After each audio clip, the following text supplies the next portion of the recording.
Hello and very welcome to the Hulagway ng Buhay Channel. Ang kwentong ito na iyong papanoorin ay magpapayanig sa iyong damdamin at mag-iiwan ng isang katanungang nakabitin sa hangin. Totoo ba ang kwentong ito o hindi? Mag-subscribe sa channel at iwanan ang iyong gusto. Tara na sa video. Nakaupo si Carla Molina sa mataas na stool sa likod ng counter ng isang abalang bar. Ang tunog ng musika ay nag-vibrate sa paligid niya na parang palaging nagpapaalala na ang buhay ay sumusulong. Kahit na pakiramdam niya ay natigil siya sa oras. Habang walang tigil niyang iniikot ang straw sa makulay na cocktail sa kanyang harapan, naisip niya ang tanyag na teorya ng guhit. Ang buhay ay magiging isang pagkakasunod-sunod ng mga itim at puting guhit tulad ng balat ng zebra. Kung ikaw ay nasa isang masamang yugto, may magandang darating sa lalong madaling panahon, sabi ng mga optimist. Ngunit para kay Carla, ang mga salitang ito ay tila isang malupit na biro. Parang nawala ang mga puting guhit sa daan. Silvana, I swear, dapat naging kontrabida ako sa past life ko. Ewan ko ba, baka nagnakaw ako ng candy sa mga bata o naninipa ng mga tuta. Iyon lang ang nagpapaliwanag sa walang katapusang sunod-sunod na masamang kapalaran. Pulong niya sa kanyang matalik na kaibigan na matiyagang nakikinig habang nilalaro ang kanyang blonde na buhok. Sinubukan ni Silvana na putulin ang pesimismo sa kanyang karaniwang pananabik. Kailangan mong baguhin ang iyong iniisip, Carla. Nararamdaman ng universo ang iyong ipinadala. Ang mga negatibong pag-iisip ay nakakaakit lamang ng higit na negativity. Ngumuso si Carla. Ang kanyang kaibigan ay isang matatag na naniniwala sa mga horoscope, mantras at cosmic energies. Pinili ko ang aking mga kasintahan batay sa kanilang zodiac sign at sinimulan ang araw na may mga optimistikong parirala sa salamin na parang ito ay isang mahiwagang recipe para sa tagumpay. Si Carla naman ay walang pasensya sa anumang bagay na iyon. Para sa kanya, ang mga tagumpay ay nakasalalay sa pagsisikap at disiplina, hindi sa mga vibrations o nakahanay na mga planeta. Ngunit ng gabing iyon, pagkatapos ng ilang dagdag na cocktail, nagpasya siyang sumali sa kasiyahan. Tumingala siya sa nagniningning na kisame ng club, nagtaas ng boses, at nanunuyang sinabi, "Okay, Universe. Gusto kong magpakita dito si Johnny Depp na may dalang maleta na puno ng pera at dalhin ako sa Hollywood. Oh, at pinagsisisihan ng ex ko na iniwan ako." Pinanood ni Silvana ang eksena, napunit sa pagitan ng pagtawa at pag-aalala. Umupo ulit si Carla, tumingin sa orasan at nagkunwaring naiinip. "Walang anuman, Silvana. Ang universo ay walang signal. Dapat mong hilingin sa kanya na i-upgrade ang kanyang data plan." Sa kabila ng mapang-uyam na tono, may napansin si Silvana sa mga mata ng kaibigan. Isang kislap ng pagod at lungkot na hindi mapakali. "Kailangan mong maniwala, Carla. Hindi ka mabubuhay ng ganito. Iniisip na ang lahat ay nakikipagsabwatan laban sa iyo. Ang mga bagay ay magiging mas mahusay." Nagkibit balikat si Carla, umiwas ng tingin. Sa pagitan ng isang inumin at isa pa, ikinuwento niya ang isa sa kanyang pinakabagong mga misadventure. Sinubukan niyang bumili ng apartment, nagbayad ng deposito, ngunit nalito ng bangko ang kanyang pagpaparehistro sa ibang tao at kinansela ang utang. Sa huli, kailangan niya ng abogado para maibalik ang kanyang pera. Ito ay isang bangungot, Silvana. Nagsayang ako ng oras, pera at pasensya. Pero, alam mo, at least gwapo ang abogado. Ang Scorpio, syempre, kaakit-akit, ngunit imposibleng harapin. Natawa si Silvana, ngunit nananatili ang pag-aalala niya kay Carla. Alam niyang itinago ng kanyang kaibigan ang kanyang sakit sa ilalim ng mga layer ng panunuya at madilim na katatawanan. Sa kaibuturan ko, hiniling ko na, balang araw payagan ni Carla ang isang bagong puting guhit na ipinta ang kanyang buhay. Kahit na siya mismo ang kailangang magdala ng brush, napailing si Carla habang nakikinig sa pagsasalita ni Silvana. Ang gaan ng kanyang kaibigan sa paglapit sa buhay ay halos mahiwaga, tulad ng isang paru-paro na lumipad mula sa isang bulaklak hanggang sa isang bulaklak nang hindi nag-aalala tungkol sa hangin. Si Silvana ay laging nakatagpo ng magandang panig sa mga bagay-bagay, kahit na sa pinakamasalimuot na problema. Hinangaan ito ni Carla kahit alam niyang magkabalikan sila sa halos lahat ng bagay. Habang tila lumulutang si Silvana sa buhay, pakiramdam ni Carla ay pasan niya ang bigat ng mundo sa kanyang mga balikat. Sa pagtingin sa confident ng ngiti ng kaibigan, hindi napigilan ni Carla na mapabuntong hininga kapag iniisip ang sarili niyang buhay. siya ang palaging babaeng ginawa ang lahat ng tama. Mula noong siya ay maliit, siya ang ipinagmamalaki ng pamilya.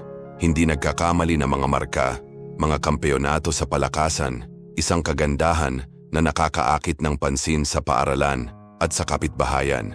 Nang makatapos siya ng high school, dumiretso siya sa universidad kung saan nag-aral siya ng advertising at public relations.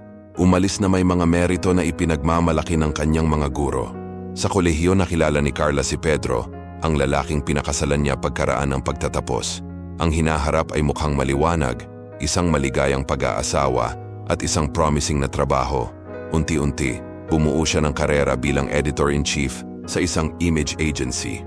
Ang trabaho ay kawili-wili, puno ng mga hamon at mga kliyente mula sa iba't ibang mga lugar, tulad ng malalaking sentro ng medikal, mga dealership ng kotse at kahit na mga kilalang tao. Nag-organisa si Carla ng mga kaganapan, dumalo sa mga pagpupulong at tumulong sa paglikha ng mga matagumpay na kampanya. Nagustuhan niya ang kanyang ginawa, ngunit may isang problema. Ang kanyang amo, ang tao ay isang tunay na explorer. Walang pagod na nagtrabaho si Carla, ngunit halos hindi nasagot ng kanyang sweldo ang mga gastusin sa buwan. Samantala, lumabas sa social media ang amo na nag-e-enjoy sa mga bakasyon sa mga mararangyang resort ilang beses sa isang taon. Noong una, pinaniwalaan niya ang kanyang mga pilay na dahilan tungkol sa mga paghihirap ng kumpanya. Ngunit nang makita niya ang isang bakante sa ahensya ng Virage, isang batang kumpanya na nakakakuha ng lupa sa mga malikhaing proyekto at malalaking kliyente, nagpasya siyang oras na para sa pagbabago. Hindi nag-aksaya ng oras si Carla. Ipinadala niya ang kanyang resume at pagkaraan ng ilang araw, tinawag siya para sa isang pakikipanayam. Sa takdang araw dumating siya sa opisina ng Virage, kung saan sinalubong siya ng isang palakaibigang recruiter. Gustong-gusto ng aming boss ang mga malikhain at mapaghangad na tao. Pinibigyan niya ng chance yung may potential kahit walang gaanong experience, nakangiting sabi ng babae. But he soon added, in a more serious tone, ihanda mo lang ang sarili mo, napaka-demanding niya. Kinasusuklaman ang mga pagkaantala, dahilan at anumang pagkakamali sa mga proyekto. Naku, at isa pa, maganda siya, pero ganap na hindi malapitan. Napataas ang kilay ni Carla na nagulat sa personal na komento ng recruiter na tila nagtatago ng sama ng loob. Ang babae, sa kanyang makintab na labi at maayos na damit, ay malinaw na sinubukang manalo sa kanyang amo nang hindi nagtagumpay. Pero, hindi iyon pinansin ni Carla. Nandoon siya para sa isa pang dahilan. Gusto niya ng trabahong nagpapahalaga sa kanyang dedikasyon. Makalipas ang isang linggo, nag-ring ang phone ni Carla. Ito ay ang manager ni Virage, na ipinaalam sa kanya na ang amo ay may gusto sa kanya at nais na siya ay magsimula sa susunod na linggo. Naramdaman ni Carla ang pagtibok ng kanyang puso, hindi lamang dahil sa pananabik sa isang bagong yugto, ngunit dahil sa pakiramdam na sa wakas ay nabawi na niya ang kontrol sa sarili niyang buhay. Halos hindi makapaniwala si Carla. Nakuha niya ang trabaho sa Virage, isang prestihiyosong ahensya ng advertising. Ang kanyang bagong amo, si Alan, na kilala bilang ang demonyo, ay inaprubahan ang kanyang kandidatura. Kahit na sa mga pagtatangka ng kanyang dating amo na kumbinsihin siyang manatili, nag-aalok ng mga pagtaas at mga pangako ng mas magagandang proyekto, hindi umatras si Carla. Alam niyang kailangan niya ng bago, isang bagay na magdadala ng higit na layunin sa kanyang buhay. Sa una, ang bagong kapaligiran ay malugod. Pinahahalagahan ng mga kasamahan ang kanyang kadalubhasaan at humanga sila sa portfolio ng mga kampanyang ginawa niya. Gayunpaman, nagkaroon ng pananabik sa hangin. Sa tuwing binabanggit nila si Alan, sinasabi nila na siya ay hinihingi. Halos, imposibleng masiyahan at ang kanyang pagbabalik ay maglalagay kay Carla sa pagsubok. Sa kabila ng mga kwentong ito, nagsumikap siya sa paniniwalang siya ay pumapasok sa isang mas masaya at mas promising na yugto ng kanyang buhay. Ngunit ang katahimikan ay hindi nagtagal. Pagkatapos ng isang buwang trabaho, nagsimulang makaramdam ng kakaiba si Carla. Akala niya ay pagod lang ito, ngunit nagpasya na pumunta sa isang klinika para sa isang check-up. Tinanggap siya ng doktor na may seryosong mukha at ang diagnosis na sumunod ay parang kidlat sa asul na kalangitan. Mayroon siyang isang pambihirang sakit, komplikadong gamutin, at ang mga pagkakataong gumaling ay minimal. Narinig ni Carla ang mga salita na parang malayo, halos hindi totoo. 6 months to a year, mariing sabi ng doktor. Sinubukan niyang tunawin ang impormasyon, ngunit nakatitig lamang sa basurahan sa sulok ng silid. Pakiramdam na ang lahat ng kanyang almusal ay gustong umalis sa kanyang tiyan. Pag-uwi niya, sinabi niya kay Pedro, ang kanyang asawa, ang lahat. Nabigla siya, nanlalaki ang mga mata, sinusubukang intindihin ang kanyang narinig. Ipinaliwanag ni Carla ang kanyang desisyon. Hindi siya sasailalim sa paggamot. Ayaw niyang gugulin ang kaunting oras na naiwan niya sa mga ospital na napapalibutan ng mga makina at tubo ng walang tunay na buhay. Galit na galit si Peter. Baliw ka ba? May pagkakataon gaano man kaliit, kailangan mong subukan. Pero mariin na umiling si Carla. Gusto kong mabuhay ng buo hanggat kaya ko. Baka matupad natin ang ilan sa mga pangarap natin na isinantabi, tulad ng makita ang mga dolphin o ang mga balyena. Gayunpaman, hindi tinanggap ni Pedro ang ideya. Sa halip na suportahan siya, nagsimula siyang kumilos ng kakaiba, umiiwas sa mga pag-uusap at umiiwas sa tuwing nagsasalita si Carla tungkol sa mga planong i-enjoy ang kanyang mga huling buwan. Isang hapon maaga siyang bumalik mula sa trabaho at nakakita siya ng eksenang hindi siya nakaimik. Iniimpake ni Pedro ang kanyang mga bag, ngunit may isang maleta lamang. Anong nangyayari? Tanong ni Carla. Nakatayo sa pintuan ng kwarto. Hindi, agad nakasagot si Pedro. Nang tuluyan na siyang humarap sa kanya, namumutla siya, pinagpapawisan. Naintindihan naman ni Carla bago pa man siya magsalita. Hindi siya handang harapin iyon sa kanya. Gusto niyang tumakas. Nadurog ang puso ni Carla, ngunit kasabay nito ay may mas naging malinaw sa loob niya. Wala siyang panahon para mag-aksaya ng panghihinayang o sa mga taong hindi alam kung paano siya susuportahan. Kung mayroong petsa ng pag-expire, gaya ng sinabi ng doktor, gagawin niya ang isang punto ng pamumuhay sa bawat sandali ng may kasidhian.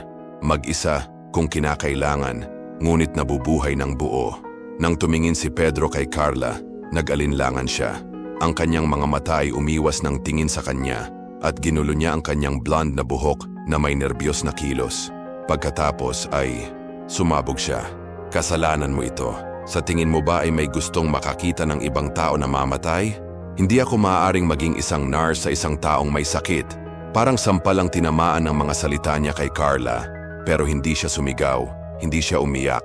Nagtanong lang siya, sa isang matatag na boses, pupunta ka ba sa bahay ni Livia? Kumunot ang noo ni Pedro pero alam na ni Carla ang sagot. Si Livia ang kanyang sekretarya, isang babae na sumali sa kumpanya 2 taon na ang nakalilipas. Nang sa wakas ay umunlad ang negosyo ni Pedro. Noong una, walang pinaghihinalaan si Carla, kahit na sa mga komento ng kanyang kaibigang si Silvana na nagsabing, ang Livia na iyon ay labis na tumatawa sa mapurol na biro ni Pedro. Naniwala si Carla sa asawa, nagtiwala siya dito. Kung tutuusin, siya ay nasa tabi ni Pedro sa simula, noong siya ay nahihirapang itayo ang kumpanya at siya ay nagtatrabaho ng mag-isa upang suportahan ang bahay. Ngunit ngayon, sa pagtingin sa malamyang maleta na iniimpake niya, naramdaman ni Carla na ang kanyang tiwala ay hindi na mababawi. Gaano katagal ito nangyayari? Tanong niya, sinusubukang manatiling kalmado. Mahinang ungol ang isinagot ni Pedro, hindi makatingin sa kanya. Hindi siya nagpumilit. Pumunta siya sa kusina, nagtimpla ng kape, at nang tuluyang magsara ang pinto, ng kwarto inihagis niya ang tasa sa dingding. Umalingaw-ngaw sa buong bahay ang tunog ng nabasag na salamin at bumagsak si Carla sa sahig. Pagtingin sa mga nagkalat na piraso, pakiramdam niya ay nasira rin ang kanyang buhay. Sa mga sumunod na araw, tila nabubuhay si Carla sa autopilot. Isang araw siyang walang pasok sa trabaho, ngunit nakaramdam ng panghihina na halos hindi siya makabangon sa kama.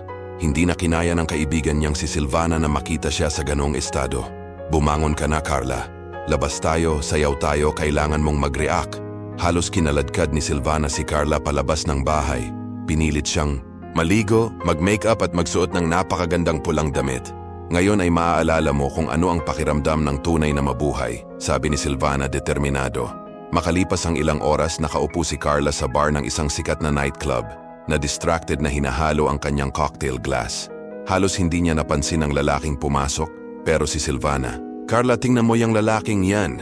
Tuwang-tuwang tumagilid ang kaibigan. Matangkad ang lalaki, may maitim na buhok at magandang presensya. Nakasuot siya ng makinis na gray na jacket at maong na nagpatingkad sa malapad niyang balikat at hindi nagkakamali na tindig. Mabilis na tumingin si Carla, sinusubukang itago ang kanyang interes, ngunit hindi ito pinabayaan ni Silvana. Narinig ka ng universo, kaibigan. Kalimutan mo si Pedro, tingnan mo kung ano ang bumaba dito. Sinubukan ni Carla na pigilan ang kanyang pagtawa, ngunit nauwi sa isang kusang tumawa. Kakaiba ang tunog ng sarili niyang pagtawa pagkatapos ng mga madilim na araw, ngunit nakakapagpalaya rin ito. Sa kauna-unahang pagkakataon sa mahabang panahon, naramdaman niya na baka makakahanap pa siya ng paraan pasulong. Sa sandaling iyon, habang pinupunasan niya ang kanyang labi at itabi ang baso, napagtanto ni Carla na may kakaiba, hindi ang matikas na lalaki sa buong dance floor o ang malakas na musika mula sa club. Siya iyon. Nagbabago na si Carla.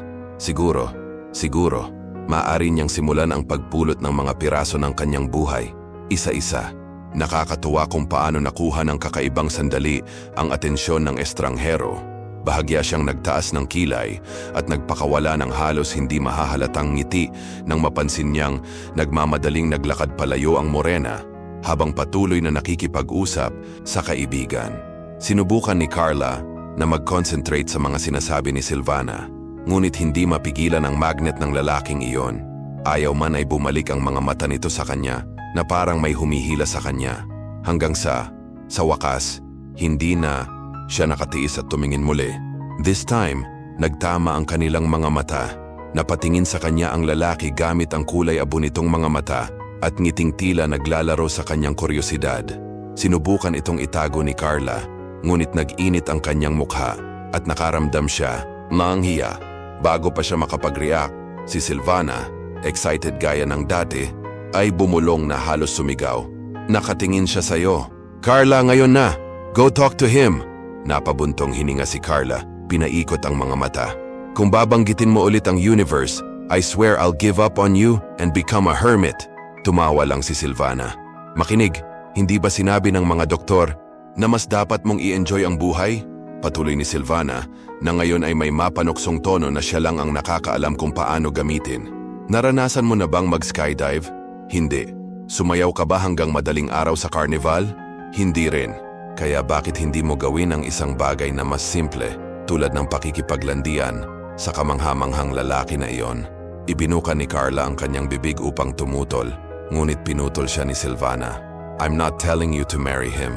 Just enjoy the moment. After all, you deserve some fun after what that idiot Pedro did. Iyon ay hindi dahilan upang ihagis ang aking sarili sa mga bisig ng unang estranghero na dumating. Sagot ni Carla. Pilit tinatago ang ngiti na nagbabadyang kumawala. Hindi sumuko si Silvana. Carla, you don't have forever to choose the perfect prince. And honestly, if he was looking at me, I would have already went there. And who knows, run into Johnny Depp on the way. Natawa si Carla na naging dahilan ng pagyanig ng cocktail sa baso. I've never met a decent man in clubs. Ilang dokumentaryo na ba ang napanood mo tungkol dyan? It's always a tragedy waiting to happen. At isa pa, bastos na tumitig sa mga estranghero ng ganyan. Kahit na sinabi niya ito, hindi niya sinasadyang hinalo ang laman ng baso gamit ang straw na para bang nakakuha siya ng lakas ng loob na gumawa ng ibang bagay. Ngunit may sasabihin ako sa iyo, patuloy ni Carla, na ngayon ay hinahayaan ang kanyang imahinasyon dahil sa inumin. Ang problema ay alam niyang maganda siya. Laging ginagawa ng mga lalaking ganyan. And you know what? They're so narcissistic that they'd probably spend half their time looking at the reflection of their own muscles. You can even imagine it. Kaming dalawa sa ilalim ng salamin na kisame, at mas interesado siya sa sarili niyang refleksyon kaysa sa akin. Tinilat ni Silvana ang kanyang mga mata at humagalpak ng tawa. Carla, for the love of God, stop making these things up and go live. Your life! Hindi lahat ng gwapo ay ganyan. Tingnan mo, naghihintay siya. Kung hindi ka pupunta, ako mismo ang pupunta. Napailing si Carla, natatawa sa sarili. Siguro, sa kaibuturan ko, oras na para makipagsapalaran. Biglang humagalpak ng tawa si Silvana. Natatakpan ng mga kamay ang mukha na parang kamatis. Hindi maintindihan ni Carla ang reaksyon ng kaibigan. Ganun ba kaganda ang biro? Ngunit pagkatapos isang tiwala, panlalaking boses ang tumunog mula sa kanyang likuran. Wala akong salamin na kisame sa kwarto ko, pero pwede nating lapitan ang kama sa closet. That way, you can check out my muscles, especially my glutes. That's Why I do barbell squats? Natigilan si Carla. Masaya ang boses, halos mapanghamon, ngunit puno ng alindog. Wala siyang lakas ng loob na lumingon, habang si Silvana naman ay tumawa na para bang ito ang pinakamagandang biro ng taon. The man continued, "And just to clarify, I wasn't looking at anyone. I was admiring myself. Naiintindihan mo, di ba?" Lalong tumawa si Silvana, pilit na pinapanatili ang kalmado, ngunit naramdaman ni Carla ang pag-init ng kanyang mukha hanggang sa dulo ng kanyang tenga. She wanted to disappear, but then he added, "I'll forgive you if you accept an invitation to have a drink with me." Sa ganitong paraan mapapatunayan kung hindi ako ang kontrabida na inisip mo. After all, it's a matter of honor to clear my reputation. Nag-ipon ng lakas ng loob si Carla at humarap sa kanya. Mas gwapo pa siya kaysa sa kanyang hitsura mula sa malayo. Matipunong katangian, malapad na noo, at mga mata na kumikinang sa katalinuhan. Si Silvana, na napansin ang pag-aalinlangan ng kanyang kaibigan, ay tumingin sa kanyang pulso na parang may relo at sinabing may maling pagtataka. "Tingnan mo, gabi na. Sa tingin ko ay oras na para sa isang mabuting babae na tulad ko na matulog." Walang pasabi, tumalon si Silvana sa bench at tinuro si Carla. "This is Carla. She loves sweet cocktails, but believe me, she's not usually so suspicious. It was just a bad day." Bago pa makapagprotesta si Carla, ngumiti si Silvana sa lalaki. Hinalikan sa pisngi ang kaibigan at bumulong. "Sige, enjoy. Nandito ako kung may kailangan ka." At pagkatapos, nawala siya sa mga nagsasayaw. Huminga ng malalim si Carla nang makitang nawala si Silvana. Sa wakas ay napalingon siya sa lalaki na nakatingin sa kanya na may ngiti sa labi. "I swear hindi ako baliw," aniya na mukhang mapaglaro. Tumaas ang isang kilay ni Carla at sumagot, na may pigil ng ngiti. Every maniac would say exactly that. Noong una, tense si Carla. Ramdam niya pa rin ang bigat ng pag-iiwan ng asawang minahal niya sa loob ng maraming taon. Ang pagtitiwala sa ibang lalaki ay tila imposible. Ngunit sa pagitan ng nakaka-relax na alindog ng estranghero na iyon at ng mga cocktail na nagsisimula ng magkabisa, unti-unti siyang na-relax. Maya-maya, natatawa na ako sa mga biro niya. Ang galing niyang makipag-usap, kaya hindi napigilan. Ni Carla ang pagtawa. Parang napuno ng tawa ang isang bakanting espasyo sa loob niya. Hindi nagtagal, sumakit ang mukha ko sa sobrang ngiti at parang nakagawa na ako ng daan-daang sit-up. Saglit sa muling pagpapatawa sa kanya, napagtanto ni Carla na baka, siguro, ang gabing ito ay maaaring magsimula ng bago. Isang bagay na magaan, may kakaiba. Mabilis na natuklasan ni Carla at ng lalaki na marami silang pagkakatulad. Mula sa propesyonal na panlasa hanggang sa mga personal na libangan. Madaling dumaloy ang usapan na para bang matagal na silang magkaibigan. Sa isang punto, hiniling niya sa kanya na sumayaw. Una, isang mabagal na kanta kung saan ginabayan siya ng ganoong kagalingan na naramdaman ni Carla na dumudulas ang kanyang katawan na parang nag-e-ensayo na duo. Pagkatapos ay lumipat sila sa mabilis na ritmo, umiikot at tumatawa na parang mga bata na natuklasan ng isang parke sa unang pagkakataon. Ang lupa ay tila nabuhay sa ilalim ng kanilang mga paa. Nang sa wakas ay tumingin si Carla sa orasan. 1 oras at kalahati na ang lumipas. Nag-vibrate ang kanyang cellphone. Isang mensahe mula kay Silvana ang nagsabing handa na siyang umalis. Nag-alinlangan si Carla. Ayaw niyang umalis. Ang samahan ng misteryosong estranghero na ito ay napakabuti kaya tumugon siya sa kanyang kaibigan. Sinabing mananatili siya ng kaunti pa.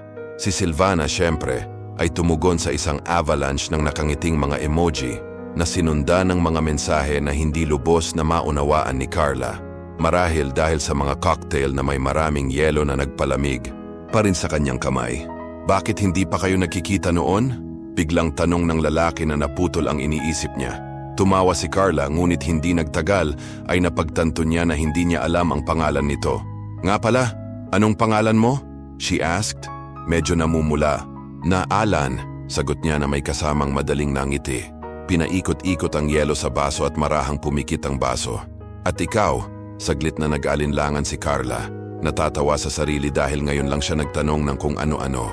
"I am Carla," anya na ibinalik ang ngiti. "Nakakatawa, Alan din ang tawag sa amo ko," she continued, relaxing more. "Pero sa trabaho, tinatawag siya ng mga tao, well, let's just say it's not very polite." Itinapat niya ang kanyang kamay sa kanyang Bibig na para bang sinabihan siya ng hindi nararapat na sikreto. Naku, pasensya na. Hindi ko na dapat sinabi iyon. Kaya lang medyo nakakatakot siya. Lagi siyang bumabiyahe, pero nakakahanap siya ng oras para tanggalin ang mga tao. Hindi pa nga ako nagtratrabaho doon ng ganoon katagal at nakakarinig na ako ng mga nakakakilabot na kwento. Tumawa ng mahina si Alan, umiling. Mukhang kailangan niyang matuto ng ilang mga aralin tungkol sa pamumuno. Then with a mischievous look, he added, "But to be fair, strikto din akong boss. Hindi ko kayang tiisin ang katamaran o ang hindi pagnanais na matuto sa mga pagkakamali ng isang tao." Sasagot na sana si Carla nang may bumangga sa kanya sa bar. Dahil sa pagtulak ay nawalan siya ng balanse at tuluyang nahulog siya sa balikat ni Alan. Nagulat siya, humihingi siya ng paumanhin, sinubukang mabilis na lumayo. Pero bago pa niya magawa, naramdaman niya ang marahang paghawak ng kamay nito sa kanya. Nagtama ang mga mata niya at saglit na parang tumigil ang mundo sa kanilang paligid. Ang kanyang palad ay marahang hinaplos ang kanyang palad na parang halos hindi mahahalata na kilos, ngunit puno ng kahulugan. Sinubukan ni Carla na mag-focus sa isang bagay, kahit ano, ngunit ang kanyang mga iniisip ay naging gulong-gulo. Gusto niyang tanungin kung anong pabango ang isinuot nito, o kahit na magkomento na ang kulay-abong mga mata nito ay nagpapaalala sa kanya ng malambot na glow ng morning mist. Ngunit bago pa siya makapag-ayos ng isang salita, isang bagay sa loob niya ang kumuha ng lakas ng loob. Huminga ng malalim si Carla na parang naghahanda na sumisid sa nagyayalong tubig. At yumuko, dahan-dahang dinampi ang mga labi nito sa labi niya. Saglit na nawala ang bar, kasabay ng tunog ng musika at mga ilaw sa paligid. Para bang nagpasya ang oras na huminto, naiwan silang dalawa sa sandaling iyon, nagbabahaginan ng isang bagay na hindi kayang ilarawan ng mga salita. Para sa isang sandali, ang oras ay tila tumigil. Nanatiling hindi kumikibo si Alan, nagulat. Ngunit agad ding tumugon sa halik ni Carla. Isang matinding init ang dumaloy sa kanyang katawan na para bang pinalitan ng agos ng lava ang kanyang dugo. Isang pakiramdam ng mga paru-paro ang pumalit sa kanya, isang bagay na matagal na niyang hindi nararamdaman. Magkasabay ang paggalaw ng kanilang mga labi at naglaho ang mundo sa kanilang paligid na para bang nag-iisa sila sa unibersong iyon. Nang mapagtanto ni Carla na nasa isang nightclub sila, napapaligiran ng mga tao, dahan-dahan siyang lumayo na may nahihiyang ngiti na bumulong malapit sa kanyang mga labi. "Siguro dapat na tayong umalis dito." Nagdilim ang mga mata ni Alan sa intensity na parang walang salita na sumasang-ayon. Marahan niyang hinawakan ang braso nito at tinulungang makatayo. Napakurap si Carla ng ilang beses, sinusubukang ayusin ang kanyang mga iniisip. Napakabilis ng lahat, napakatindi. Medyo mabigat ang ulo niya, pero ngumiti pa rin siya. Hinayaan ng sarili na gabayan siya. Pagdating nila sa apartment ni Alan, parang panaginip lang ang lahat. Elegante, pero simple ang lugar. Isang malaking silid na may malaking kama at isang floor-to-ceiling window na naliligo sa malambot na liwanag sa gabi. Kinaumagahan, dahan-dahang nagising si Carla, nakaramdam ng komportabling init sa paligid niya. Nasa tabi niya si Alan, nakapulupot, ang mga braso nito sa kanya. "Good morning," bulong niya. Paus pa rin ang boses niya sa pagtulog. Awkward nang ngumiti si Carla, namumula. Hindi niya naaalala ang lahat ng detalye ng gabing iyon, ngunit hindi maikakaila ang kaligayahang nararamdaman. Habang inaayos niya ang sarili sa kama, nagsimula siyang tumawa ng mahina. Iniisip ang sasabihin ni Silvana kapag nalaman niya ito. Si Alan, na napansin ang kanyang kasiyahan, ay nakangiting nagtanong, "Nabigo?" Umiling siya, "Oo naman."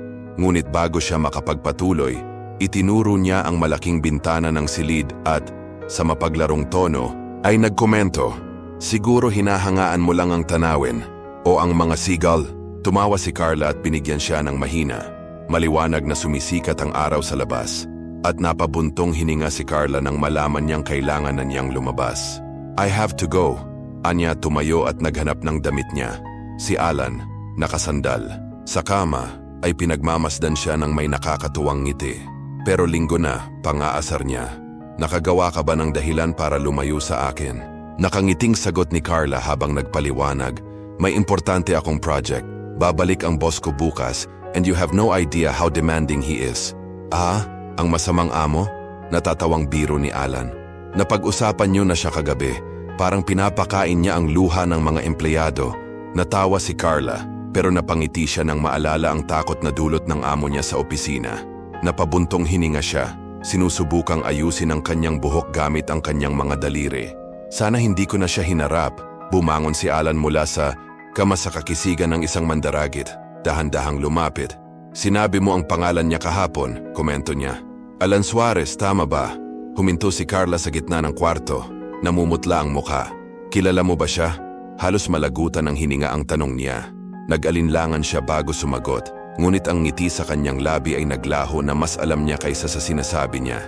Nataranta si Carla. Sinusubukang intindihin ang nangyayari. Tumawa ng mahina si Alan at mas lumapit pa, hinawakan ang mukha niya ng marahan. Kagabi ilang beses ka lang nagsabi ng yes at oh my God. Pangaasar niya, kumikinang ang mga mata sa amusement. Namula ng husto si Carla, tinakpan ng mga kamay niya ang mukha niya. Ito ay isang bangungot, siya murmured, higit pa sa kanyang sarili kaysa sa kanya, habang pinagmamasdan siya na may magkahalong kawalang paniwala at pagtataka. Naramdaman ni Carla na bumilis ang tibok ng puso niya nang magkomento si Alan na may bahagyang nakakaaliw na tono. Mahirap ako boss, di ba? Pero kadalasan na uuwi yan sa promotion, hindi dismissal. Halatang nagbibiro siya, pero hindi makatawa si Carla. Umiling. Siya nag-aalala. That's not funny. Seryoso ka ba o gusto mo lang akong guluhin? Nagkibit balikat si Alan. Hindi kinumpirma o tinatanggi. Huminga ng malalim si Carla. Sinusubukang mag-concentrate. Ngunit ang kanyang isip ay nasa isang ipo-ipo. Noon lang niya napagtanto kung gaano katugma ang paglalarawan niya sa kanyang sarili sa lahat ng nalalaman niya tungkol sa mahigpit na amo ng kanyang kumpanya. Labis ang gulat kaya napaatras si Carla patungo sa pinto. I need to go, he murmured, trying to escape that uncomfortable moment. Pwede bang mag-almusal muna tayo? Or I'll call a taxi if you prefer. Alok ni Alan, this time with a more serious tone. But when she hesitated, he continued, Look, don't take this so hard. I like you, Carla, and I thought the feeling was mutual. I'm not as terrible as they say. I'm picky, yes, because I started my company from scratch.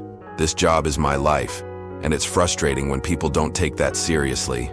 But I'm not mean. Gayunpaman, halos hindi narinig ni Carla ang kanyang mga salita. Masyadong magulo ang ulo niya.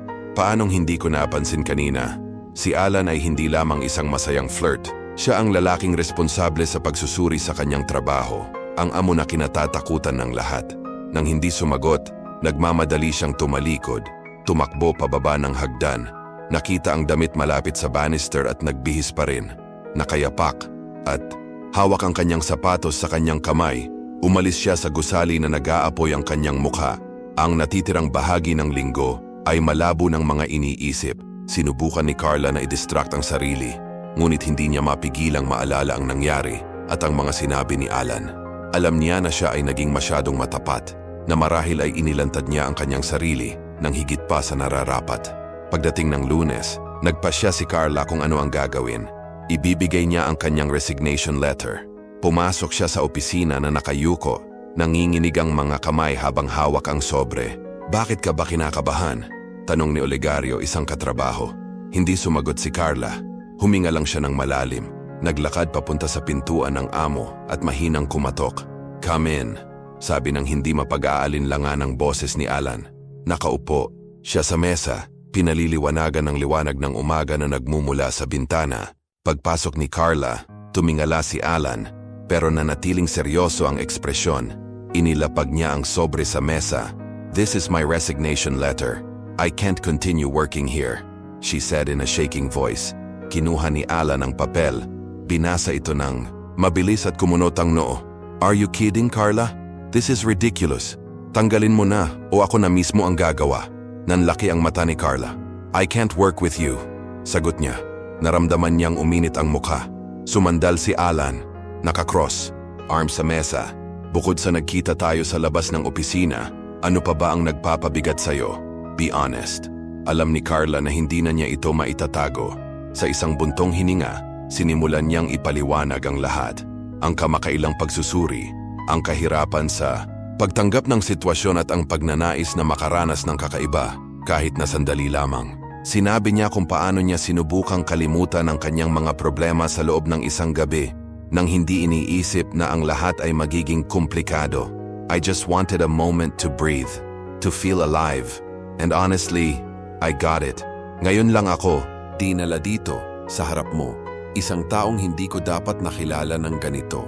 Tahimik na nakinig si Alan, nakatutok ang tingin kay Carla. Nang matapos siya, huminga siya ng malalim at sumagot. I understand more than you know. But if you think I'm going to accept this letter of resignation, you're wrong. Nilukot niya ang papel at itinapon sa basurahan. Carla, you are an excellent professional. Kung gusto mong umalis, okay lang. Pero hindi dahil doon. Mag-isip ka, hindi siya nakaimik. Ngumiti si Alan, ngunit hindi ironically. May kung anong mainit sa kanyang titig ngayon na parang nakita niya ang higit sa kanyang mga salita. Umalis ng opisina si Carla na pakiramdam na marahil hindi kapalaran ang tumatawa sa kanya. Bagkus ay nagbukas ng pinto na kailangan pa niyang maunawaan. Dahan-dahang umiling si Carla, nagulat sa sarili niyang mga salita. Hindi na niya alam kung ano ang sinasabi niya. Gusto ko lang samantalahin ang pananahimik ni Alan para ilabas ang lahat ng sabay-sabay. Siya ay nakinig sa kanya ng mabuti, nang walang sinasabi, at ang tingin na ibinigay niya sa kanya ay napakalalim na tila nakikita niya ang kanyang kaluluwa. Nang sa wakas ay tumigil na siya sa pagsasalita, si Alan, sa mahinang boses, ay nagtanong, "So, nagustuhan mo ba?" Pakiramdam ni Carla ay nag-init ang mukha niya sa kahihiyan. Hindi iyon ang ibig kong sabihin." Mabilis niyang sagot na, nalilito sa direksyon ng usapan.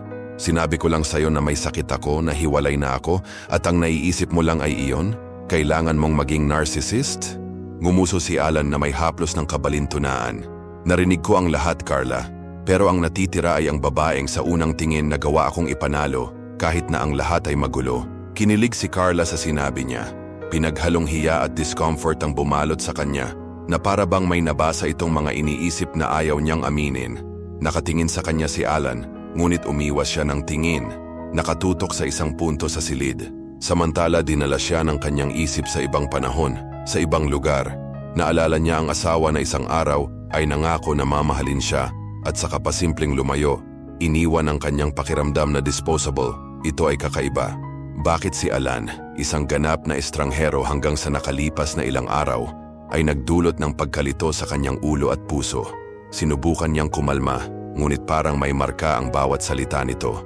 May kung anong umiikot sa loob niya, pinaghahalo ang mga dating sakit sa mga bagong emosyon na hindi niya alam kung gusto niyang maramdaman. "Look, Carla," putol ni Alan sa pag-iisip. Bahagyang nakasandal sa mesa. "I need some time to process everything you just told me. It's a lot, but I want to make one thing clear. None of this convinced me to accept your resignation letter. Plus, you said you wanted something different to get out of your comfort zone. So what do you think about an office romance with your boss?" Kinindatan siya nito na nang-aasar. Hindi napigilan ni Carla ang isang nahihiyang ngiti kahit umiling siya bilang pagtanggi. "Imposible ka." Bulong niya, iniwas ang tingin sa dekorasyon ng opisina sa unang pagkakataon. Sa mga kulay abong brick wall, ang mga vintage poster ay nagtampok ng mga advertisement mula sa ibang panahon. Sa sulok, may isang istante na may hawak na lumang record player at ilang vinyl record. Naalala ni Carla na mahilig si Alan sa mga retro na bagay, paglalakbay at kasaysayan. Ito ay isang kakaibang kaibahan.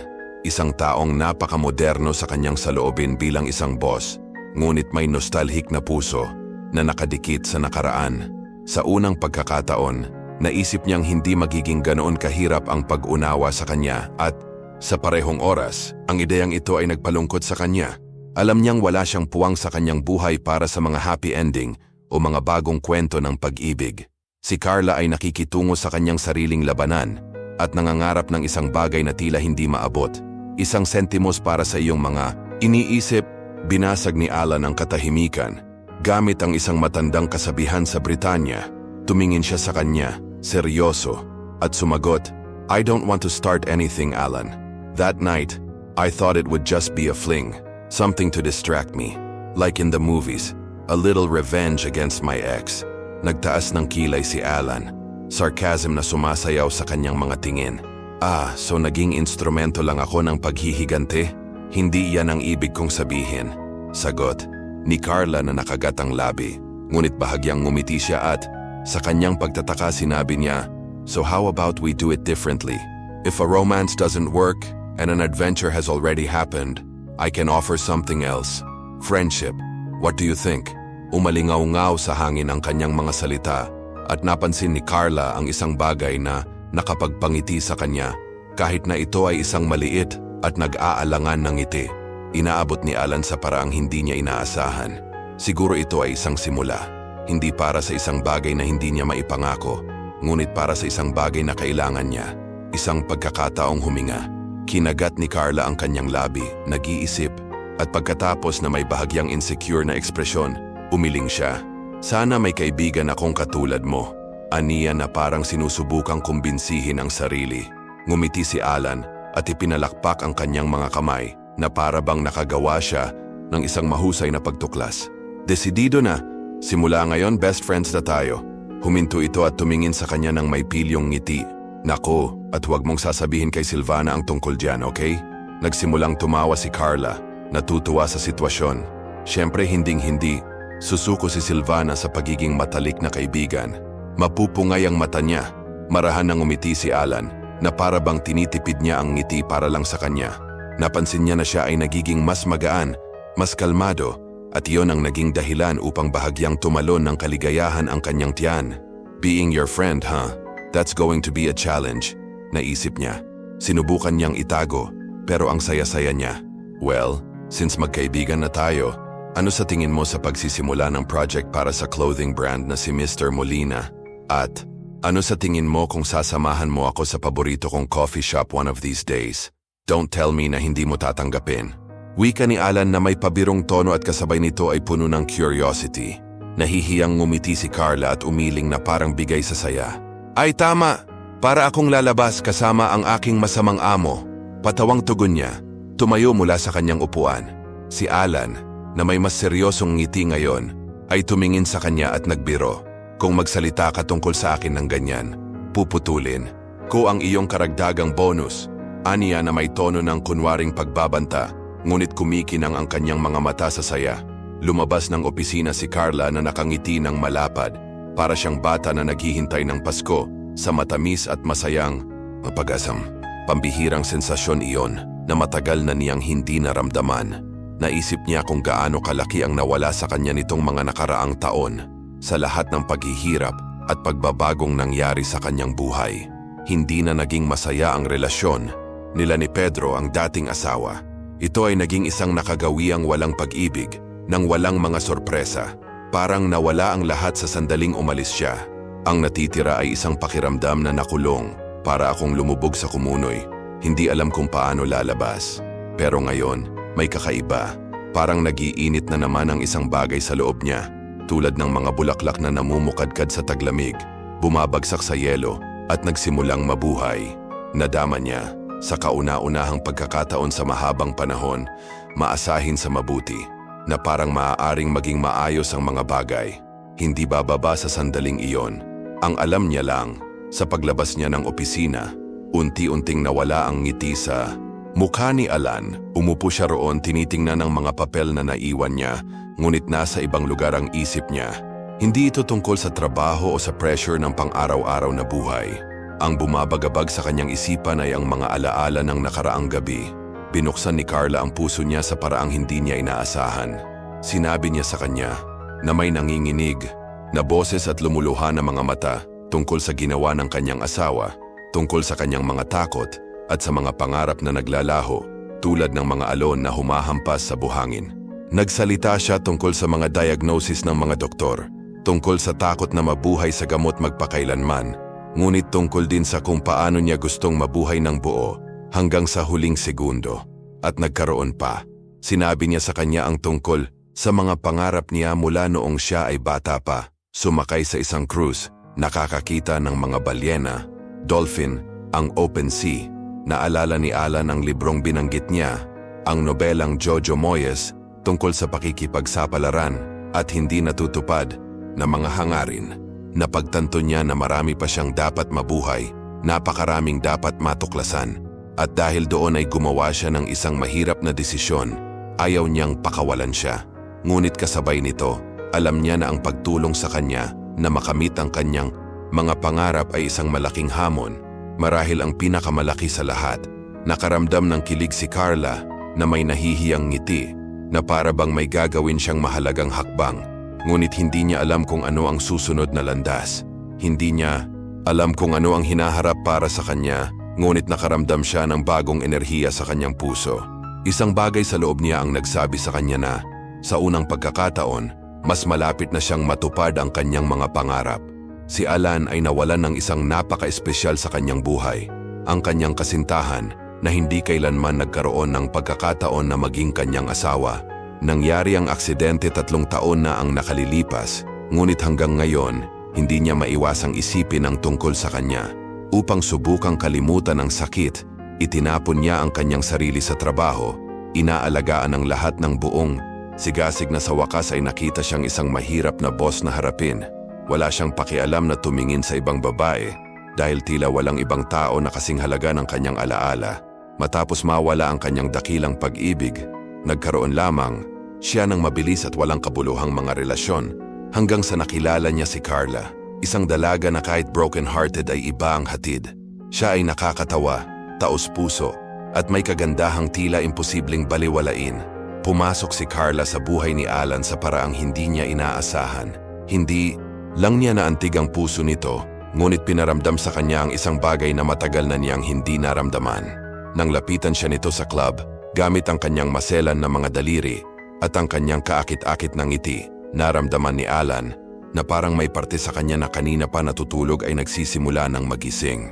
Nais niyang nariyan para sa kanya higit sa anumang bagay.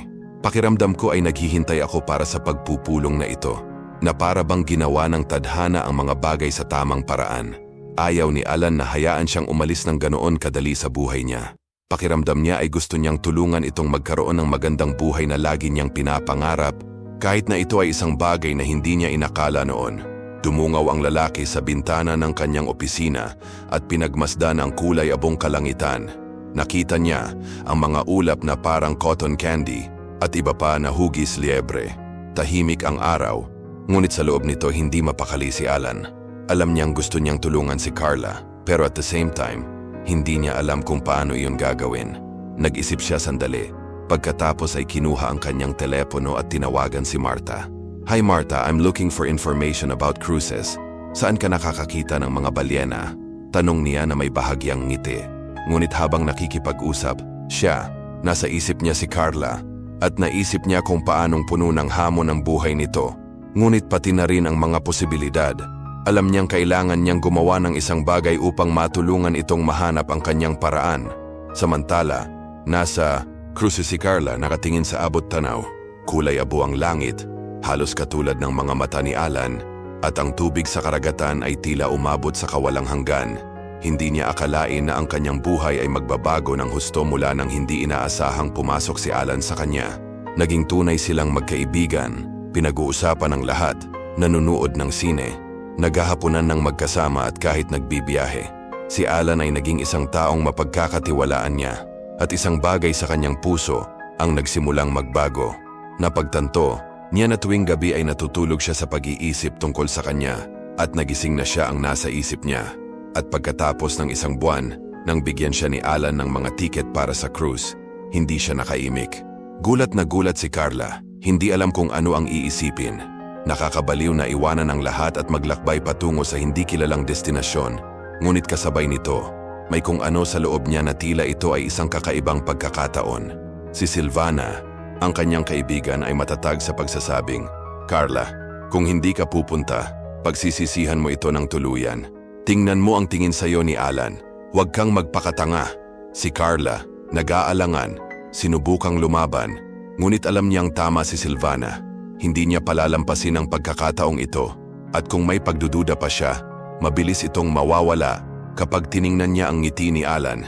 Determinado, kinuha ni Carla ang cruise ticket, isang nahihiyang ngiti sa kanyang mga labi, at naisip ang lahat ng maaaring maging kahulugan ng paglalakbay na ito para sa kanyang buhay.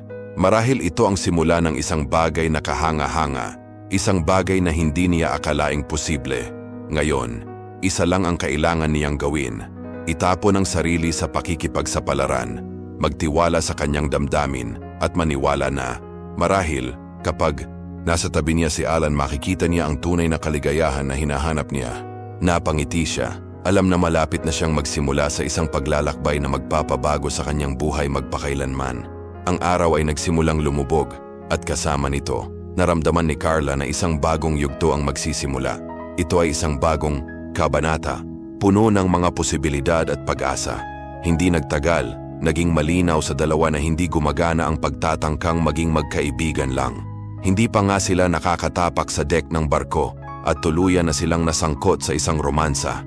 Kinailangan pa ni Alan na magpalit ng mga cabin dahil bagaman malalaki at maluho ang mga silid ng barko, hiwalay naman ang mga ito.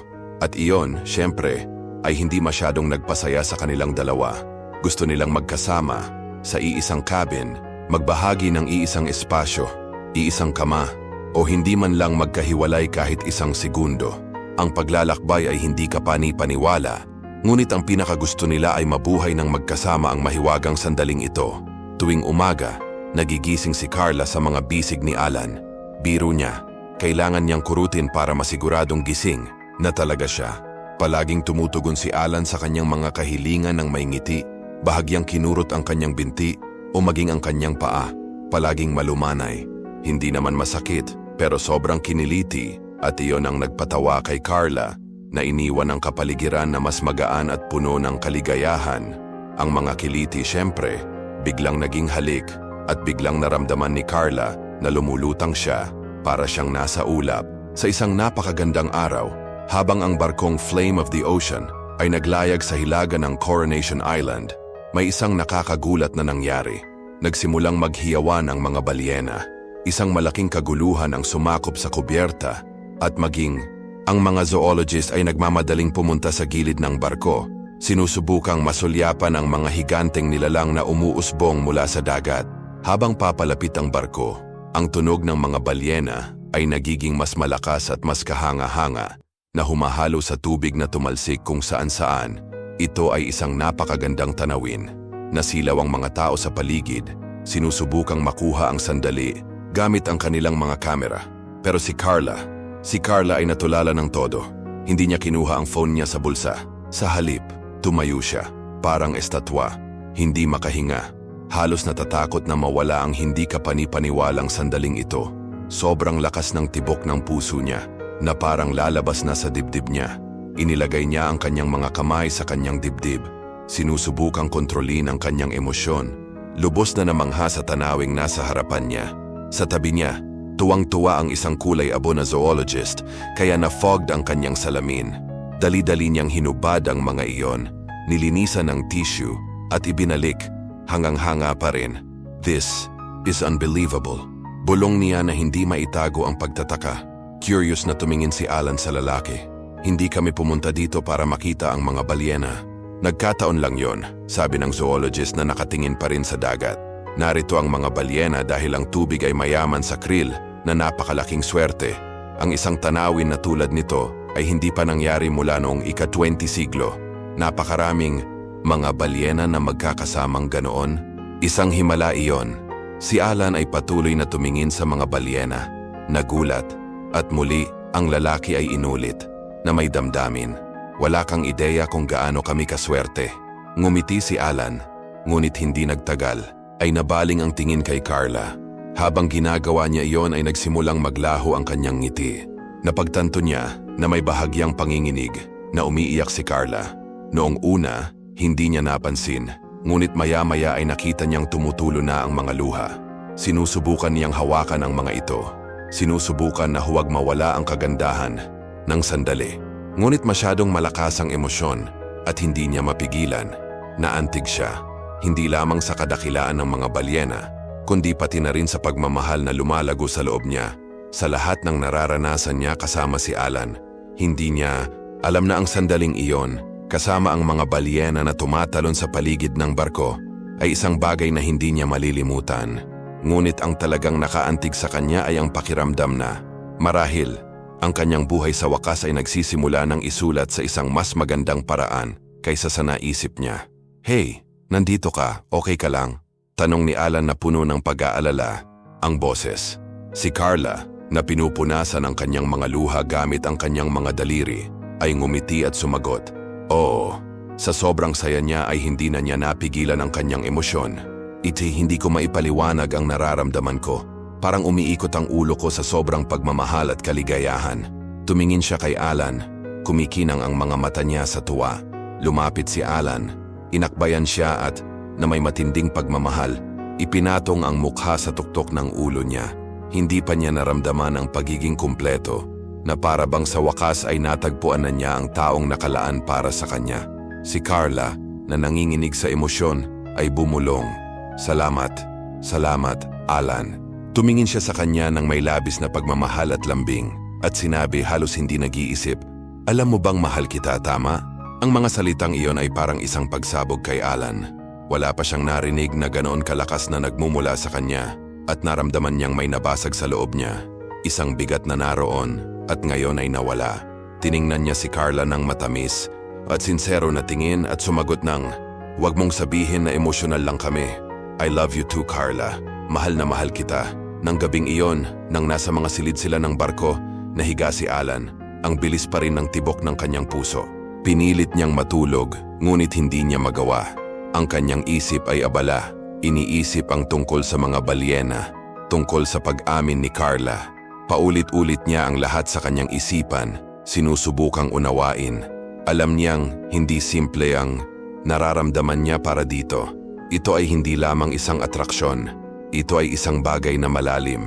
Naisip tuloy niya ang pinagpaliban nilang pag-uusap ni Silvana. Ang dami niyang gustong sabihin, pero ayaw niyang parang pilit o automatiko, parang may obligasyon siya. Kung tutuusin, totoo ang nararamdaman niya para kay Carla at hindi pabigat na dinadala niya. Gising na rin si Carla na nakahiga. Hindi niya alam kung ano ang nangyayari sa loob niya, ngunit pakiramdam niya ay may isang bagay na napakahalagang magbabago. "Alan, gising ka na ba?" Tanong niya. Hindi naghihintay ng sagot. Ngunit sa kanyang pagtataka siya ay bumulong na inaantok pa rin. "Ikaw ang bahala, prinsesa. Kung kakausapin mo ako, magigising ako at masaya. Bigyan mo lang ako ng 5 minuto at isang tasa ng kape." Napangiti si Carla, naantig sa paraan ng pakikitungo nito sa kanya, na para bang siya ang pinakamahalagang tao sa mundo para sa kanya. Palagi siyang nandiyan, handang protektahan siya at gawin ang lahat para mapasaya siya. Saglit siyang nag-alinlangan bago nagsalita. Tumingin sa kanya na may nagniningning na pag-aalala ang mga mata. "Alan, may gusto sana akong sabihin sa'yo. Pagbalik namin, I think I'll go to the doctor. You know, it's weird, but I feel so good now. Araw-araw parang bumubuti ako. Hindi na ako naniniwala sa sakit na yan. Pero paano kung pinapatay talaga ako nito, Alan? Paano kung gusto ko lang mabuhay ng mas matagal? Gusto ko pa ring makakita ng napakaraming bagay." Hindi na niya napigilan ang mga luha. Lumalaki ang bukol na namumuo sa kanyang lalamunan sa bawat salita. Narinig ni Alan ang lahat ng may mabigat na puso. Mas hinigpitan niya ang yakap sa kanya. Hinila siya palapit, na para bang gusto niya itong protektahan mula sa buong mundo. Bulong niya, mahina ang boses. "Huwag kang mag-alala, Carla. Ako ay nasa tabi mo. Sabay-sabay nating harapin ang lahat ng ito, okay? Hindi ka nag-iisa. Nandito ako. At sasamahan kita sa bawat hakbang." Nakaramdam siya ng kaluwagan, na para bang may natanggal sa kanyang mga balikat. Pakiramdam niya ay ligtas siya sa mga bisig ni Alan, na parang walang ibang mahalaga. Gayunpaman, habang mas kalmado ang pakiramdam ni Carla, hindi alam ni Alan kung ano ang mangyayari. Sa labas ng private clinic kung saan siya pupunta, may nakaparada na itim na sasakyan, na aninag sa mga bintana ng gusali ang sikat ng araw. Ngunit sa loob, tumaas ang tensyon. May magbabago, at walang ideya si Alan kung ano ang hinaharap nila ni Carla. Pupunta muli si Carla sa doktor, ngunit sa pagkakataong ito, sa ibang, mas mahal na klinika, na iginiit ni Alan na ang pinakamahusay sa bayan. Alam niyang mahalaga ang kanyang kalusugan, ngunit medyo kinakabahan siya. Nang huminto ang sasakyan sa tapat ng gusali, nakangiti itong lumingon sa driver at hinalikan ito sa pisngi. "Sige, aalis na ako," sabi niya, sinusubukang maging kalmado, ngunit si Alan ay tila hindi gaanong kalmado. Nagtataka siyang tumingin sa kanya at nagtanong, puno ng pag-aalala ang boses. "Saan ka pupunta mag-isa? Hindi ako sasama sa'yo?" Tila halos nagalit siya sa ideya na pabayaan si Carla na mag-isa, na parang imposible. Sinubukan ni Carla na magpaliwanag, ngunit tila hindi siya nasisiyahan. Carla, hindi sa ganon. Hihintayin kita sa hallway. Saka tayo kumain sa labas o mamasyal, okay? Tinatanggal na niya ang kanyang seatbelt. Handa nang lumabas ng sasakyan. Ngunit si Carla ay nakatayo, hindi kumikibo. Hindi siya sanay sa sobrang pag-aalaga sa kanya, lalo na kapag inaalalayan siya nito palabas ng sasakyan. Naisip ko kung gaano kaiba ang mga bagay ngayon. Habang naglalakad si Alan para maghintay sa pintuan ng klinik, naalala ni Carla ang nakaraan. Noong nag-iisa siya at pakiramdam niya ay wala siyang kasama. Naalala niyang pumunta siya sa isa pang klinika ilang taon na ang nakararaan para sa isang mahalagang appointment. Ang araw na iyon, pagkatapos ng konsultasyon, ay ang pinakamasamang bahagi. Si Pedro, nakadate niya noon, ay walang pakialam sa kanya. Kinailangan niyang maglakad sa lungsod ng mag-isa, kasabay ng pagbuhos ng malakas na ulan at hindi man lang niya sinubukang tawagan ng sinuman. Nalungkot siya, ngunit wala siyang lakas para humingi ng tulong. Kahit si Silvana, ang kanyang kaibigan, ay hindi tumawag upang suriin siya pagkatapos ng appointment. At ayon, wala man lang pakialam si Pedro na malaman kung okay lang siya o hindi. Iniwan lang siya nito ng walang bahid ng pag-aalala. Napatingin si Carla kay Alan, na ngayon ay umaabot sa kanya na may matamis ng ngiti. "Please ma'am," tiyon malumanay niyang sabi, na may kaakit-akit ng ngiti. Nang hawakan niya ang kamay nito, nakaramdam siya ng ginhawa. Hindi na siya takot na pumasok sa klinik. With him there, by her side, everything seemed calmer, and she felt like she could face anything. Ngunit ang nangyari sa loob ng opisina ay ganap na hindi inaasahan. Pagkatapos ng pagsusuri sa ultrasound, tumingin ang doktor kay Carla na may nalilitong ekspresyon. "Sinong nagsabi sa iyong kailangan mong mamatay?" tanong niya, na para bang ito ang pinakanatural na bagay sa mundo.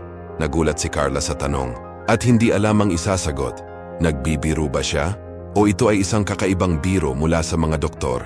Si Alan, na sa wakas ay nakapasok sa opisina, ay hindi nagustuhan ang sitwasyon at may sasabihin. Pero bago pa man siya makapagsalita, ay hinawakan na siya ni Carla. Pinipigilan siyang makalapit. Napatingin ang doktor sa dalawa at ngumiti ng kakaiba. "Kilala mo ba si Dr. Reyes?" tanong niya habang binubuklat ang ilang papel. Si Carla, natataranta pa, nakasimangot, naalala ang pangalan. "Reyes?" Narinig niya ang mahinang pagtawa ng doktor at nang hindi itinatago ang kanyang ngiti, nag-type ng kung ano sa computer. Iniharap niya ang screen sa kanila at sinabing, "Tingnan mo ito." Sa screen lumitaw ang isang artikulo mula sa isang lokal na portal ng balita. Larawan yon ng isang lalaki na may pamagat na Reyes Daniel, scammer na naaresto dahil sa panunuhol at panlilinlang sa mga pasyente. Napatingin ang doktor kina Carla at Alan na may pagtataka. Hindi kataka-takang hindi mo narinig ang tungkol dito, ngunit ito ay isang kwento na nangingibabaw sa balita. Siya ay naglilingkod ng oras ngayon para sa panlilinlang sa mga tao at pagbibigay sa kanila ng mga hindi kinakailangang paggamot na sinasabing sila ay may sakit, ngunit sa katunayan, sila ay wala. Gulat na gulat si Carla. Hindi niya akalain na ang kanyang doktor ay magiging isang taong napakalupit. Paano ito nangyari sa kanya? Nang makita ang gulat na ekspresyon sa kanyang mukha, pinisil ni Alan ang kanyang kamay, sinusubukang aliwin siya. Nariyan siya para protektahan siya at ngayon higit kailanman alam ni Carla na hindi siya nag-iisa. Pakiramdam niya ay parang naalis ang bigat ng mundo sa kanyang mga balikat. Ngunit kasabay nito, nakaramdam siya ng panibagong pag-aalala, takot sa mga susunod na mangyayari. Nagbabasa ng report si Carla habang inaalala ang isang trip niya. Siya at si Alan ay umalis sa bayan upang makakita ng mga balyena. At ang larawan sa pahayagan ay nagpakita ng parehong doktor na nakita niya. Seryoso ang tingin ng lalaking nasa larawan at tila nangako na hindi na siya mabubuhay ng isa pang taon. Napaisip ito kay Carla kung paanong tila sigurado ang doktor sa mga sinasabi nito. Ngunit sa kaibuturan niya, pakiramdam niya ay wala itong saysay. Pagkatapos habang tinitingnan niya si Alan, napagtanto niyang naghihinala rin ito. Mukha siyang natitense at nagtanong, "Ano ang ibig sabihin ng lahat ng ito para sa atin?" I think he lied to Carla. She's fine. Sa pagkakataong iyon, hindi na nakaimik si Carla. Nanigas ang kanyang katawan. Bumilis ang tibok ng kanyang puso at nagsimulang lumaki ang takot. Napagtanto niya na, hanggang sa sandaling iyon, hindi niya akalain na may maririnig siyang nakakatakot. Pinisil niya ang kamay ni Alan kaya bumaon ang mga kuko nito sa balat nito. The doctor, seeing their reaction, smiled and said, You are perfectly healthy, Carla. What the previous doctor said, he is a disgrace to our profession. He wanted you to be one of his victims. Ipinaliwanag ng doktor na ang ibang doktor ay niloloko ang maraming tao sa pamamagitan ng pagbibigay ng mga hindi kinakailangang paggamot upang kumita ng mas maraming pera. Nagulat sina Alan at Carla, ngunit nabuhayan sila ng loob ng malaman na mali ang diagnosis. Natigilan si Carla, umiwas ng tingin sa doktor at sinubukang intindihin ang lahat ng nangyayari. Hindi niya alam kung matutuwa ba siya, natatakot o nabigla. Parang bumabagyo ang isip niya, pinaghahalo ang emosyon ng pagtataka, kaligayahan at pagkalito. Si Alan, na napansin ang kanyang ekspresyon, hinawakan ang kanyang kamay at hinalikan. Ang kanyang mga daliri sinusubukang ibalik siya sa realidad. Nang tingnan siya ni Carla, nakita niya ang kislap ng mga mata nito, ang kislap ng saya at pag-asa. Napangiti siya, nakaramdam ng matinding emosyon, at sa wakas ay napagtanto niya kung ano ang nangyayari. Intro. Maayos naman siya. Nang may luha sa kanyang mga mata, sa wakas ay sinabi ni Carla na nakatingin kay Alan, "Mahal kita." Ngumiti siya at tumingin sa kanya ng buong pagmamahal na nagsasabi, "Mahal din kita." Sa sandaling iyon, ang doktor ay lumayo, nakangiti, natutuwa sa pagbibigay ng magandang balita. Ngunit si Carla ay labis na naliligo sa kaligayahan na hindi niya napansin ang presensya nito. Magsisimula na siya ng bagong yugto ng kanyang buhay. Gayunpaman, may nangyari sa kanya. Hindi pa siya diborsyado. Mabilis niyang naisip si Pedro, ang kanyang dating asawa. 1 taon ko na siyang hindi nakita, pero legal pa rin silang kasal. Mabilis na nagsampa ng divorce paper si Carla, at kalaunan ay nagbiro si Silvana na tinatawag niya ang kanyang dating asawa na parang demonyo sa isang seance. Ngunit para kay Carla, ito ang simula ng isang bagong kabanata. Nang pumunta si Pedro sa opisina ni Carla, nagulat siya nang malaman niyang hindi ito namamatay, gaya ng naisip niya. Sa halip, si Carla at Alan ay gumagawa ng bago, isang bagay na mas malakas. Magkasama silang nagpaplano ng hinaharap, puno ng pagmamahal at pag-asa. Para kay Carla, nasa likod niya ang mga balyena at emosyonal na bagyo. Ngayon, maaari na niyang tingnan ang hinaharap ng may mga bagong mata, at sa tabi niya si Alan, tila wala ng imposible. Si Carla ay mas maganda kaysa dati. Ang kanyang mga mata ay kumikinang na may natural na ngiti, at ang kanyang mukha ay napuno ng malambot na pamumula na mas maganda kaysa sa anumang pampaganda. Siya ay matikas na bihis at mukhang isang malakas at tiwala na babae. Pumasok si Pedro sa opisina, nakatingin sa kanya ng may pagtataka, at una sa lahat sinabi niya, "Nasa akin ang mga papeles ng diborsyo at naparito ako upang pag-usapan ito." Hindi kumibo si Carla, umiling lang. "Hindi mo kailangang mag-alala tungkol diyan, Pedro." Mahinahong sagot niya. "Sa panahon ngayon, lahat ay nare-resolba online. Maaari mong isipin kung gaano mas madali ang mga bagay. Tama ba?" Saglit na nag-alinlangan si Pedro, pabalik-balik nakatingin sa opisina ni Carla, na puno ng simpleng ngunit eleganteng detalye. Para siyang naliligaw, halos ma-hypnotize siya. Parang ibang version ng babaeng pinakasalan ang nakikita niya. "Nagulat ako sa sulat na yon," sabi niya, na nakataas ang kanyang kilay. "Nagulat ako na hindi namin nagawa ito ng mas maaga. Ngayon, kailangan nating maghintay hanggang maging legal ang lahat. Pero, nasa ibang relasyon ka na, di ba?" Sumandal si Carla sa upuan, seryoso ang tingin.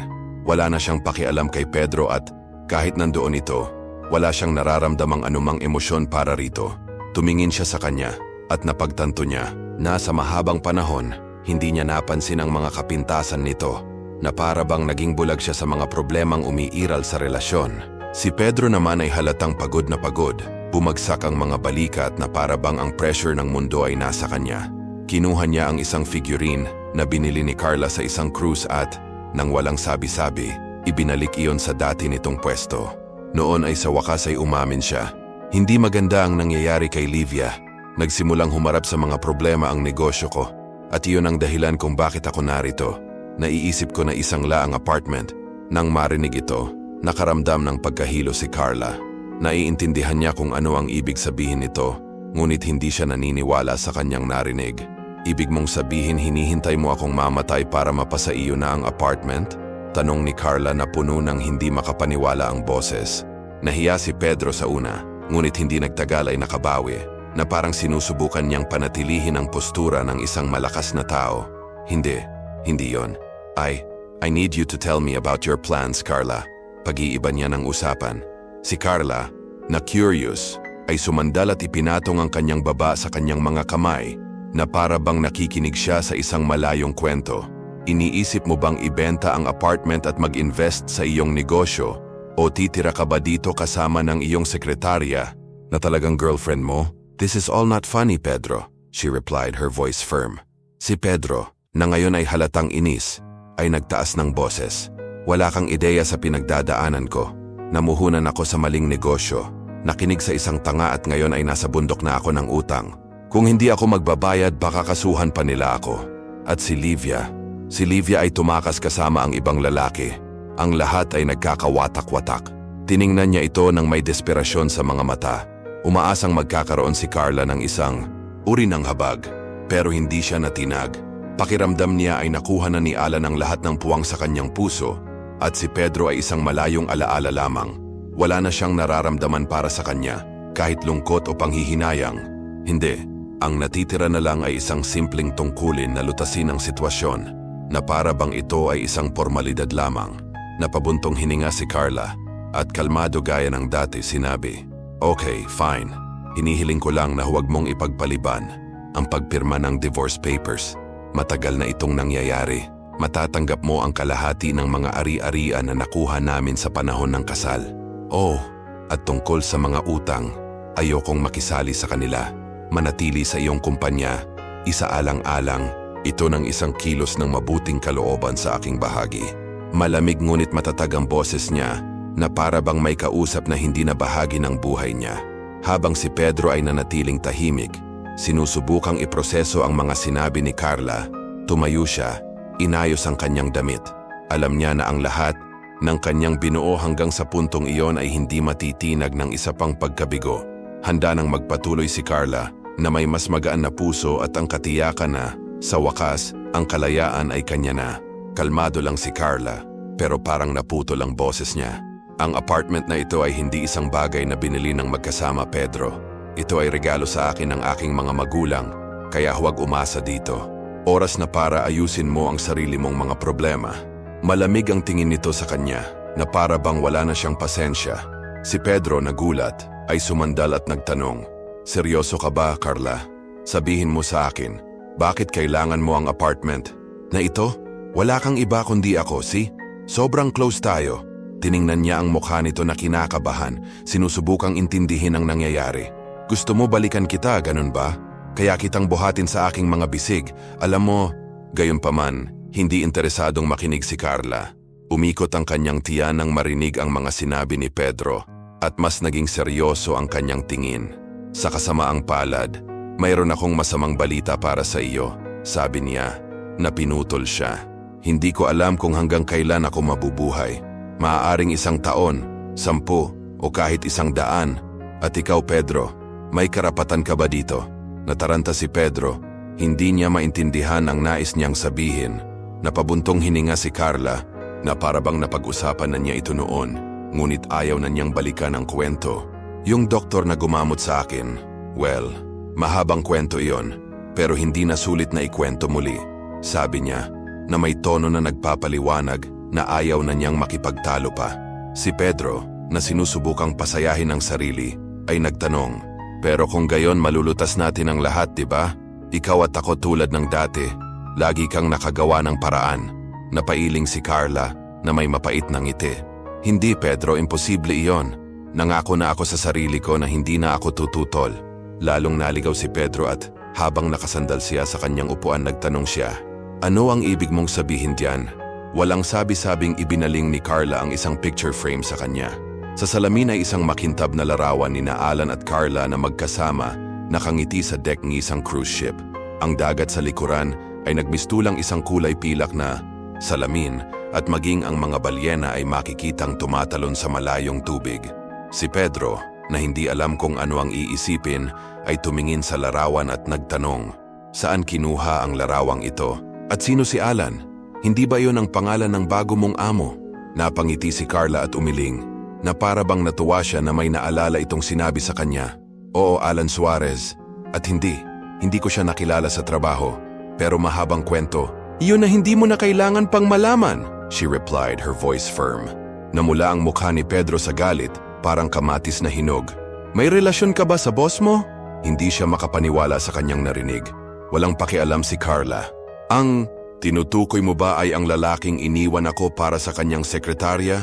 Iyan ba ang sinusubukan mong sabihin sa akin? She said, with a touch of disdain.